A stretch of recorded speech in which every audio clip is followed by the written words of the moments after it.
গালি দিলেই দিতে হবে জরিমানা। কি বিশ্বাস হচ্ছে না? ভাবছেন চলার পথে কারণে অকারণে অনেকেই গালাগাল দিয়ে থাকে, তার জন্য কি আবার জরিমানা হয় নাকি? হ্যাঁ হয়, আর প্রতিটা গালির জন্য দিতে হবে 706 টাকা।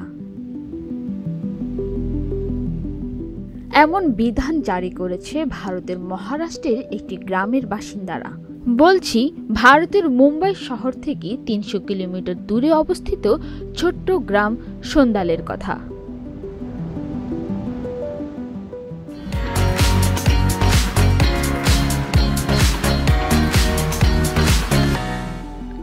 ভারতীয় সংবাদ মাধ্যম এনডিটি টিভি জানায়, 2011 সালের জনগণনা অনুযায়ী সন্দাল গ্রামে 1800 মানুষের বাস।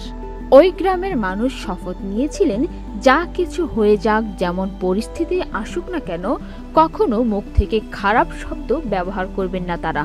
যদি কেউ এই প্রতিশ্রুতি ভাঙেন, সেক্ষেত্রে তাকে 500 রুপি, যা বাংলাদেশি টাকায় 706 টাকা জরিমানা দিতে হবে। সংবাদ সংস্থা পিটিআইকে দেওয়া সাক্ষাৎকারে গ্রামের প্রধান শরৎ আরগোরে বলেন, আমরা আমাদের গ্রামের নারীদের মর্যাদা ও আত্মসম্মান রক্ষার্থে পঞ্চায়েতে এই প্রস্তাব পেশ করি। গ্রামের সব বাসিন্দা এই প্রস্তাব মেনেও নেন।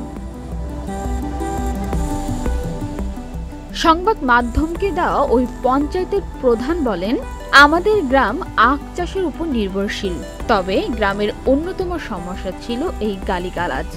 কারোর সঙ্গে ঝগড়া হলে মা বোনকে উদ্দেশ্য করে ঘৃণ্য গালি দেওয়া হতো, অথচ এরা ভুলে যান অন্যের মা বোনকে গালি দিয়ে নিজের পরিবারকেও অসম্মান করছেন তারা।